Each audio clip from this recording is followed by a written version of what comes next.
Nous disons d'abord gloire à Allah qui nous a fait musulmans. Il nous a donné cette opportunité pour nous aider dans ce bas monde et pour nous gracier à l'au-delà. Nous lui rendons gloire. Nous attestons qu'il n'y a aucune divinité digne d'être adorée qu'Allah et le prophète Mohammed sallallahu alayhi wa sallam est son envoyé, son messager. Ce que vous avez vu aujourd'hui, comme c'est votre première fois, ça ce n'est nullement de nous, ça vient de Dieu, c'est la grâce de Dieu. Nous n'avons qu'invoquer Allah par ses noms, par les versets coraniques, dans notre langue, mais aussi avec la langue arabe. Donc tout ce qui s'est réalisé là-bas, nous disons Alhamdulillah, gloire à Allah. Tous ceux qui sont tombés là-bas aujourd'hui, ils sont venus vers nous avec des problèmes, avec des soucis, venant parfois de nos semblables, mais aussi des djinns, des charlatans, des devins, ainsi de suite. C'est pourquoi j'ai eu mon temps pour les faire parler. Parce qu'il y a beaucoup parmi nous qui ignorent ici la possession.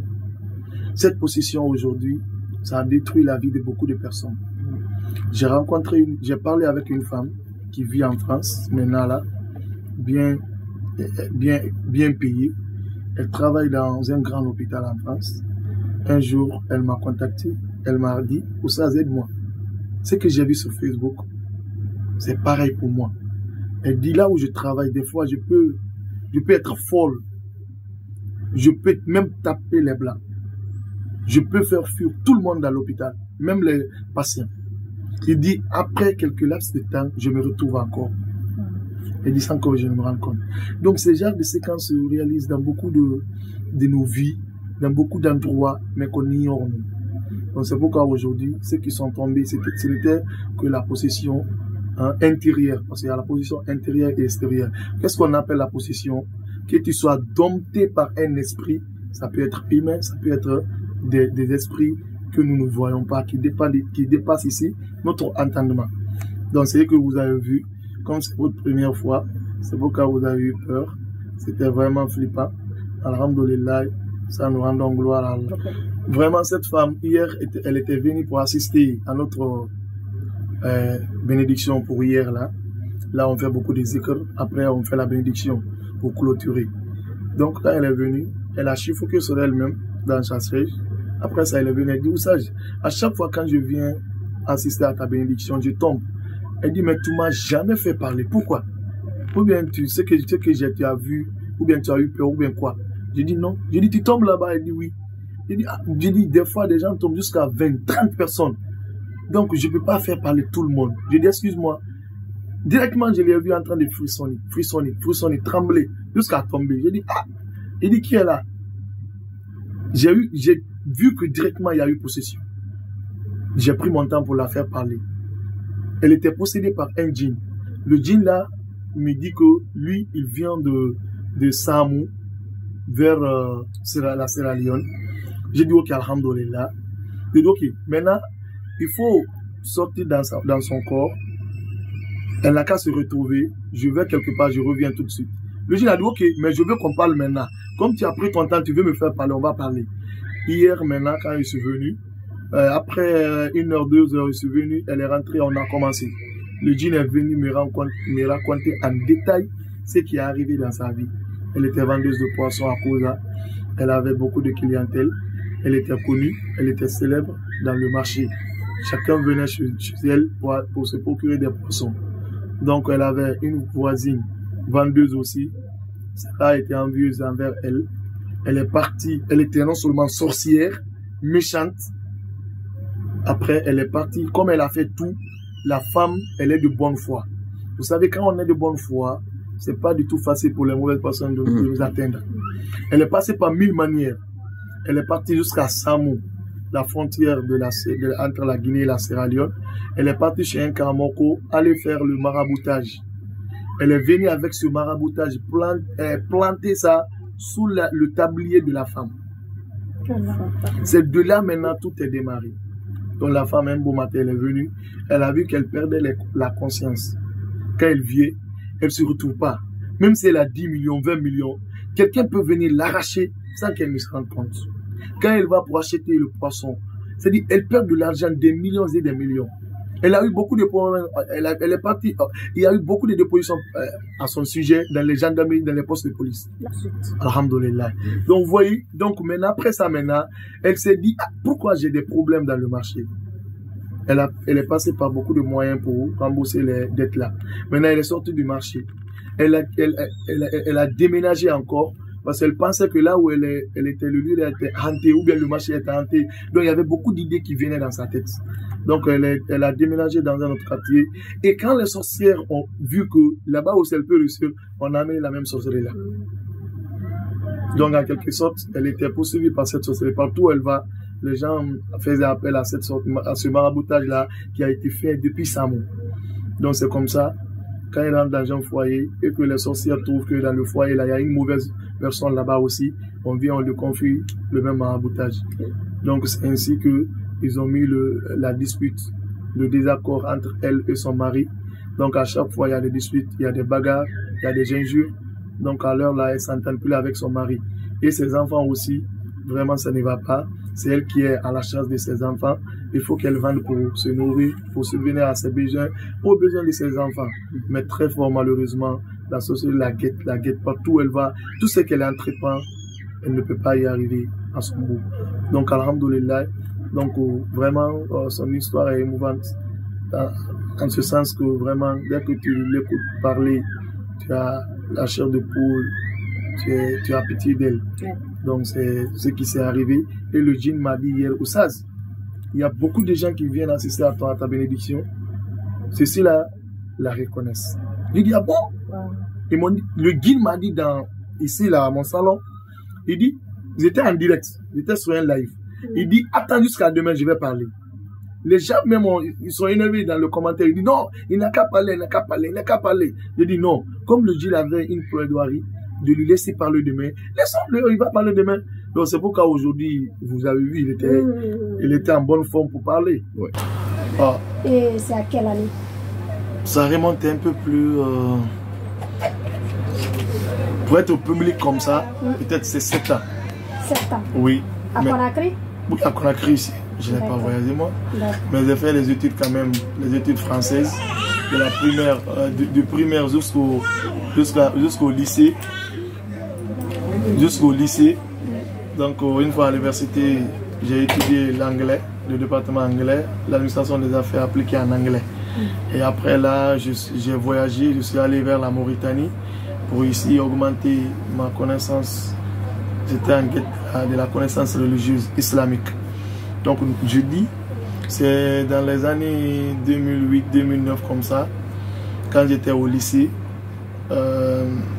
j'ai fait un rêve. Et dans ce rêve-là, je voyais qu'on me donnait le Coran. C'est-à-dire, j'ai survolé sur moi-même. Il y a quelqu'un qui est descendu du ciel. On s'est rencontrés, il m'a tendu le Coran. Et c'était dans les bandes de 2h, 3h. Quand je me suis réveillé, j'avais eu peur. Maintenant, après la prière de l'aube, j'ai rapproché notre imam. Même s'il est là, il peut relater ça. Je lui ai dit, imam, j'ai fait un rêve. Il dit, j'ai rêvé aujourd'hui qu'on me donne le Coran. Il dit, ya! Il dit, tu as fait ce rêve-là? J'ai dit, oui, je l'ai fait. Il dit, ok. La prophétie quand même, c'est clôturé, c'est fini. Il dit, mais prépare-toi, peut-être Dieu t'a préparé pour quelque chose. Il dit, ok, s'il y a des sacrifices pour ça. Il m'a dit directement non. Il dit, ça c'est un don de Dieu. J'ai dit, ah bon? Je l'ai poursuivi jusqu'à chez lui. Il me dit, mon frère, je vous dis qu'il n'y a pas de sacrifice. Tout ce que Dieu fait, on n'a pas besoin de sacrifice. C'était des bons conseils. Il dit, mais un conseil que je peux te donner, il dit, retourne-toi, mais il faut apprendre bien la religion. Il dit, il faut pratiquer encore la religion. Il dit, il y a quelque chose qui t'attend. Qui te guette. Tu dois devenir quelqu'un. Une personnalité. Une personnalité dans cette religion. Il dit, mais je ne sais pas, hein, mais ce genre de rêve-là prédit quelque chose. J'ai dit, ok, il n'y a pas de problème. Quand je suis allé, j'ai commencé à me performer dans la religion, dans la connaissance religieuse. Donc j'ai commencé petit à petit à aller chez les amis qui faisaient franco-arabe en ce moment. Je les ai demandé de m'aider à pouvoir lire le Coran. Ils disent, toi, un grand joueur, un grand danseur, parce que je faisais tout ça en ce moment. Vous étiez une star. J'étais une star. Et même il y a des clips où, là où moi j'ai dansé. Hein. Ah ouais? Oui, mais je ne dis pas. Ah. Je suis transformé maintenant. Oui, c'est bon. Donc, alhamdoulilah, petit à petit, j'ai commencé à apprendre. Et partout où on était, quand on touchait à la religion, j'ai commencé à m'exprimer. Les gens m'écoutaient. Les gens, ils avaient envie de m'écouter, de continuer. Donc, mon ami m'a approché. Il dit, ah, toi là, tu viens d'apprendre. Tu viens pour apprendre.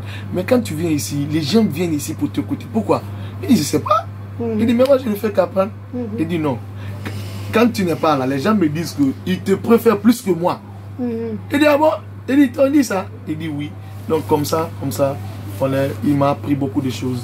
À lire le Coran, à lire même l'alphabet arabe. Je dis, alhamdoulilah. Même pas lui aussi, il y avait d'autres karamoko vers lesquels j'allais pour apprendre la religion. Donc, alhamdoulilah. C'est comme ça que j'ai débuté. Il n'y a pas eu grand-chose, grande chose mystérieuse dans mon enfance. C'était comme ça. J'étais un grand joueur, un grand danseur, donc un grand footballeur en ce moment. Donc, alhamdoulilah, quand j'ai commencé la religion, j'ai effacé les musiques. J'ai arrêté d'écouter les musiques, de fréquenter les lieux qui n'étaient pas bons. Donc, ainsi de suite, Inch'Allah. Donc, je suis allé bac, université, aller à Mauritanie, tant. Mais chaque fois, je faisais des rêves pareils, que je suis arrêté, il y avait les gens. Même étant seul en train de travailler, je pouvais faire la prédication. Je dis, laissez ça, ça c'est pas bon, comme ça. Il y a même les gens qui me prenaient comme une personne folle. On me disait, mais pourquoi toi tu es en train de... Tu prédis qui? Ou bien tu vois les génies? J'ai dit, moi je prédis. On me dit, mais tu es en train de prédire comme ça. Hein? J'ai dit, ah bon? Il dit, mais tu donnes des bons sermons. J'étais étonné. Mais, à part ça, je n'ai pas eu des rêves comme ça. Je n'ai pas eu de nom que je pouvais m'accrocher pour invoquer Dieu. J'étais un bon prière quand même. Donc ainsi de suite, alhamdoulilah. Et je suis revenu quand j'étais allé pour la Mauritanie. Après la Mauritanie, c'était pour aller à l'Arabie Saoudite. Donc là-bas maintenant, mes papiers sont bloqués. Donc j'ai commencé à enseigner les gens en privé. J'avais commencé à enseigner les gens, à les entretenir dans les mosquées, chez eux, à saluer les foyers. J'avais des madrasas. J'avais commencé aussi à aller dans les foyers, les différents foyers. Les majlis? Non, dans les foyers même. Dans les foyers, aller saluer les gens. Et puis les cérémonies. Après, je me retourne à la maison. Donc, à chaque fois que je passais dans un foyer, il y avait le foyer voisin aussi avait besoin de moi. Donc, ainsi de suite, j'étais connu. Partout où j'allais, les gens me connaissaient. Les gens ont commencé à me reconnaître à travers les sermons. Donc, alhamdoulilah. Donc jusqu'à ce moment. Et je me rappelle un jour, il y avait un vieux qui m'a vu, il est décédé, c'était un chef de secteur, Souma, et Dieu ait pitié à son âme. Donc il m'a dit un jour, il dit, mais toi, il dit, tu dois être un invocateur. Il dit, ah bon? Il dit, mais moi, ce que je déteste dans la vie, c'est être ça. Il dit, appeler les gens, venir comme ça, il dit, tu es un enfant. Il dit, tu es un enfant, toi, tu dois devenir un invocateur. Il dit, ah bon? Et pourquoi tu me dis ça? Il dit, toi tu ne sais pas. Quand tu fais les bénédictions, après toi, les gens viennent nous dire qu'ils ont vu. Et c'est pourquoi tu vois que quand tu es là, personne n'invoque devant toi. Il dit, ah bon? Il dit, maintenant d'ailleurs, je n'invoque plus pour vous. Pour ne pas que vous me preniez comme un invocateur. Donc lui, il est décédé. Mais après ça, il y avait les tapeuses de Corée qui étaient à côté. Donc à chaque fois que quelqu'un venait avec une mauvaise situation, elles savent qu'elles ne pouvaient pas donner des solutions, trouver des solutions. On disait, allez chez vous, ça. Il va dire, mais il ne faut pas dire que tu es venu ici, sinon il ne va pas l'invoquer. Donc ainsi de suite. Quand les gens viennent, je me rappelle même, il y a une femme qui est venue, elle était en désaccord avec son mari, et son mari l'a appelé, prépare tes bagages, je dois te retourner aujourd'hui. Je dois me divorcer avec toi. Elle est venue en pleurant. Donc elle m'a dit ça, j'ai invoqué pour elle. Quand son mari est venu, elle dit, il faut me mettre le repas, je vais manger. Elle était étonnée. Ils ont fait un mois sans manger son repas. C'est une autre femme, une autre concubine qui amenait le repas. Chez elle, son mari mangeait ça. Donc, alhamdoulilah, il y a eu beaucoup de ça. Et alhamdoulilah, quand j'allais dans un secteur ou bien dans un quartier, il y avait les mauvaises personnes qui me fuyaient. Mais je ne savais pas. Dès que je commençais à invoquer, les gens tombaient derrière les maisons, dans les maisons. Mais je ne voyais pas moi devant moi. Mais après là-bas, c'est mes amis qui me diront, Non, quand tu as invoqué là-bas, il y a quelque chose qui s'est réalisé dans la maison. Mais je ne savais pas. Parce que moi, je ne comptais pas sur les choses comme ça. Là. Donc c'est un peu ça, petit à petit. Là où nous sommes comme ça, j'ai déménagé ici quand je voulais prendre une femme. Donc quand je suis venu ici, il y avait même ici les vieilles femmes qui me fuyaient. Quand je fais prier les gens, quand je suis en train d'invoquer, il y avait les gens qui fuyaient. Même je ne savais pas. Donc il y avait les gens même qui me disaient arrête de nous torturer. Je dis comment je vous torture? Il dit ce que tu lis, c'est pas bon. Dès que tu lis, ça nous fait mal. Donc j'ai commencé à remarquer maintenant pourquoi maintenant les gens se focalisent sur moi. Et un beau matin, il y a les gens qui sont déplacés du marché pour venir chez moi, pour faire la bénédiction. J'ai dit, moi je ne suis pas un invocateur. L'autre a dit, quand tu faisais la bénédiction, il y avait une femme qui était dans la mosquée, elle dit que quand tu as fait la bénédiction, il y avait la maladie qui sortait en elle. Donc c'est les genres de remarques là, les gens ont pris. Et quand on m'a forcé durant 1 an pour invoquer pour les gens. Ah bon? Comment ça s'est passé? Et moi, il me disait, il faut faire. J'ai dit non, je ne fais pas. Il faut faire, j'ai dit je ne fais pas. J'étais célèbre. Dès que je rentre dans un lieu, je commence à invoquer. Tout le monde était content. Les dieux de sacrifice, les dieux de là où il y avait eu les décès. Les gens étaient contents quand je invoque. Donc les gens m'ont dit, il faut invoquer, il faut invoquer. J'ai dit non, je ne vais pas invoquer. Donc maintenant, quand les gens sont venus, un sage m'a appelé, il dit, mon ami. Il dit, tu es mon frère, tu es mon ami. Il dit, est-ce que c'est toi qui as appelé les gens pour invoquer pour elle? Il dit, non, je n'ai pas appelé personne. Il dit, maintenant, ce que je vais te dire, implore Dieu, si c'est ton travail, qu'il te facilite la tâche. Parce que dès qu'il a dit ça, je me suis rappelé, le prophète sallallahu alayhi wa sallam, il dit, il dit, tout œuvreur qui doit œuvrer dans une œuvre, dès que tu arrives à ton œuvre, Dieu va te faciliter la tâche. C'est-à-dire, chaque travail, chacun a son travail. Parce que même si tu venais ce mois, en ce moment-là, je prends ta tête, ou bien je trouve quelqu'un qui est tombé, quand moi je viens, il va se lever. Non, non, non, ça c'est ticotac. Et même dans les écoles, au lycée, au collège, quand les gens tombaient, quand moi je me rapproche, je n'étais pas instruit en ce moment. Hein. Je demande au gars, quand le gars il lit, il est fatigué, je dis qu'est-ce qu'on doit lire? Il dit, lis la fatra. Quand moi je prends la tête, hop,